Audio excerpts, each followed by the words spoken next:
Hi, this is Sandy, the Kentucky Crafter, and today I want to walk you all through how to set up your design space, your software to go along with your new Cricut machine.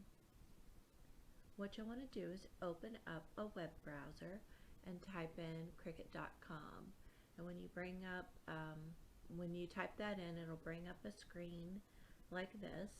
And where you'll want to go is over here to the design button, and you want to click on that button there, or click on that word. So open it up into another window, a tab on your browser, and what you'll want to do, if you have not already downloaded the software, you'll want to click the download button, and it'll just download just like any other software that you've installed on your computer. Trust me, it's really straightforward. And so I'm not going to download it because I already have it installed. So once it's downloaded, it will create a shortcut on your desktop, and then you can just double click on that shortcut and open up Cricut.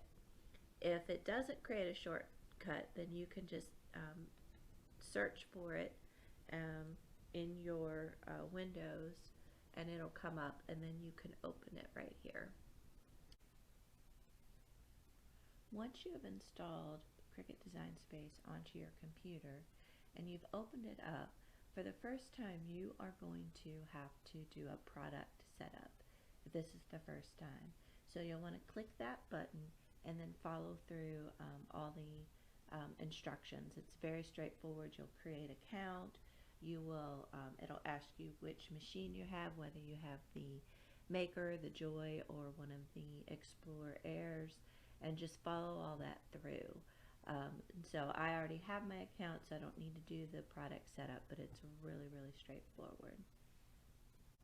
After you've completed the product setup and you're logged in, this is where you will come in. You will land here on this, what's called the home page. And just a few things up here. This is these three little hashes. A lot of people call them a hamburger because they kind of look like a hamburger. This will have all your information here, and you can get to the canvas here, and the canvas is where you will do your creation. You can do new machine setup, calibration, all the different information, update your firmware, account details, link any old cartridges. Say you had an older machine that used cartridges, you can get to Cricut Access here. So all the different features, and then you can sign out. And then over here it'll show you which machine you have. You can also change, so say you have more than one machine, you can select which machine you're getting ready to work with. And then when you're ready to create a new project, you just click on the new project right here. And then this will take you to your canvas, and in this little corner right here you can change your grid setup here. So if you don't like this one with all the little squares, you just click right here and it'll change that to a blank screen, or you can change it to just the bigger grids. Now I want to walk through a few of the basics on the menu bar. I'm going to start on the left menu bar, and we're going to talk about these buttons over here on the far left. And we're going to start with templates. And templates are just that. They're images that you can insert into your canvas. And once you insert them, it helps you design your cut files or whatever it is that you're wanting to put onto your image. Alright, there's the shirts template. And so you can see, so then you can just add your image right here or your text. So they're a really handy feature. And then to delete it, you just highlight it over here on the bottom right hand corner and then click the delete button up here, and that deletes it. So that's templates. Projects are all the different projects that have been created in Cricut Access. And anything that has this little green hash with the white A inside of it, that means that you have access to that. You have Cricut Access membership.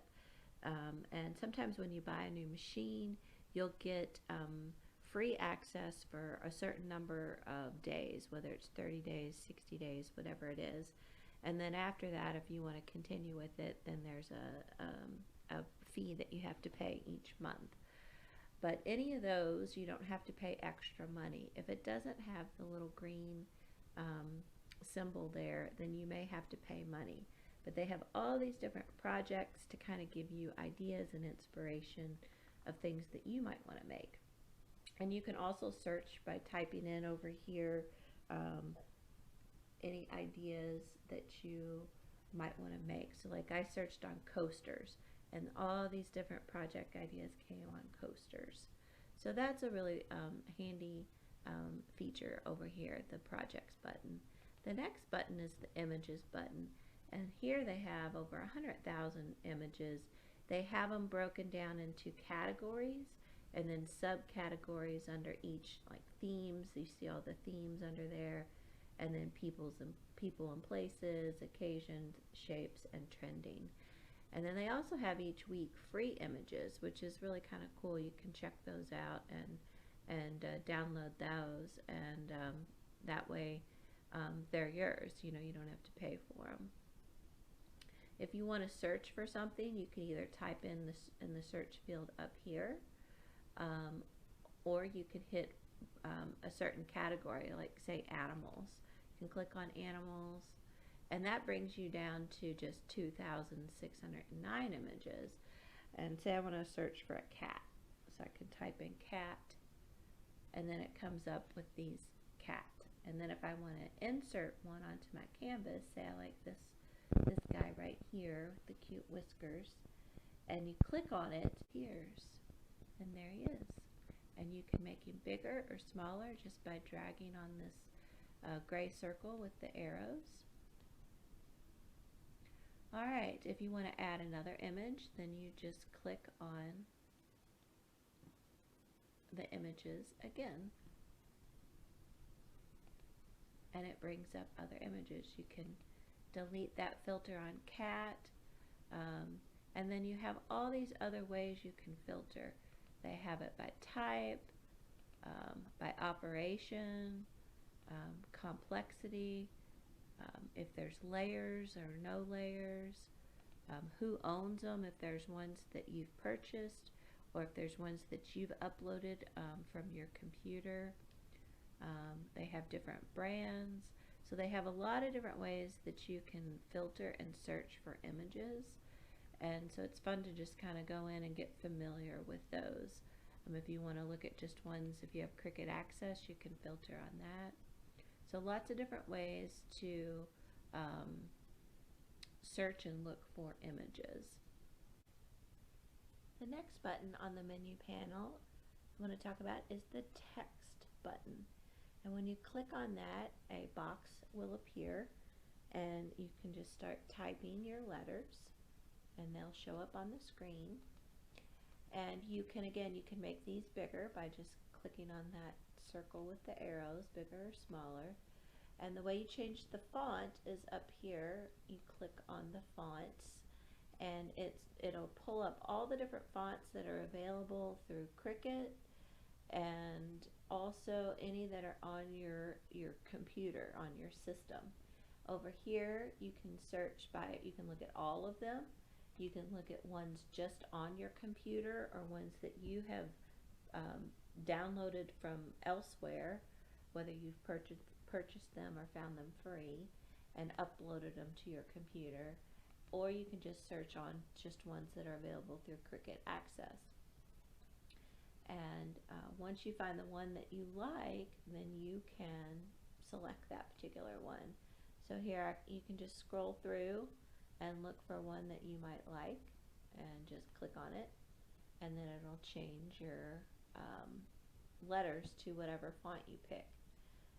If you have a font in mind that you know, you can just type it in. Like here's one that I like called Amanda, and I just typed it and hit enter, and I got this one from makersgonnalearn.com, and it's just a nice, fun, simple little font. You can change it and make it a bold or italic or bold italic, so you can change that. You can also change the font size up here by clicking these up and down arrows, in addition to using this feature here. You can also change how far the letters are spaced from each other by clicking the up or down arrows. The down arrows brings them closer together, and the up arrows spread them apart. And then if you have more than one line, this line spacing will change how far apart these words are. So if I type house below, and then I click on the line spacing and hit the down arrow, then it brings them closer and decreases how far apart they are from each other. And then you have the align button, so you can align them to the left, in the center, or to the right. And let's see, oh, and then you can ungroup the letters, and when you ungroup the letters, you can move them around individually. You can also ungroup the lines, and so now this word and that word are their own lines that you can edit and change around as well. You can also curve text, and this is a really neat feature where you can curve it, and if you want to put it around a circle or a flower or a symbol or something like that. And then, so I've curved it, and then if you're not happy with the letter spacing, then you can decrease the letter spacing. So those are just some key features about the text, just simple text there, and I'll do more in-depth videos on the different types of text, the script, and things like that. For now, let's move on to Shapes button, and these are just very easy. You know, they have some of your basic shapes for you in case you want to use them for a project.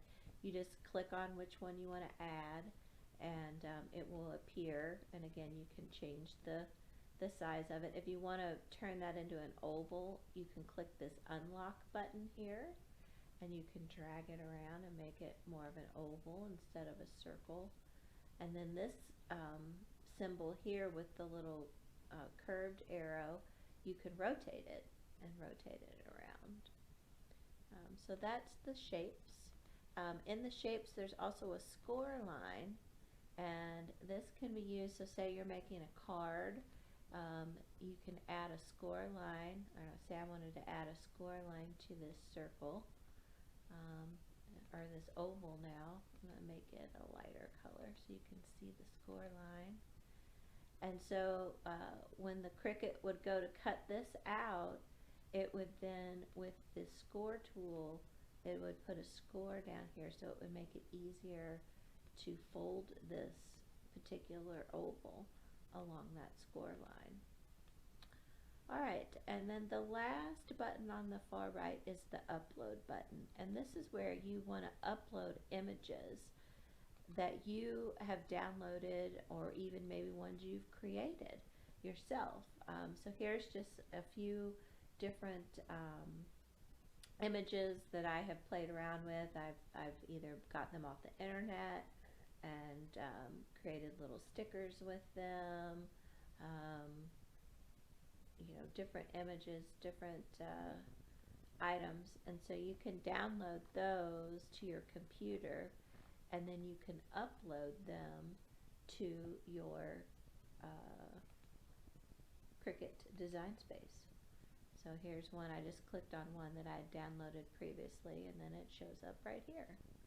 And I'll have a future video on uploading images in the future. But that just wanted to give you a quick overview of this menu bar over here for today. Alright, thank you for watching. Please hit the like button, and if you haven't subscribed, I would love it if you would subscribe. Thanks for watching.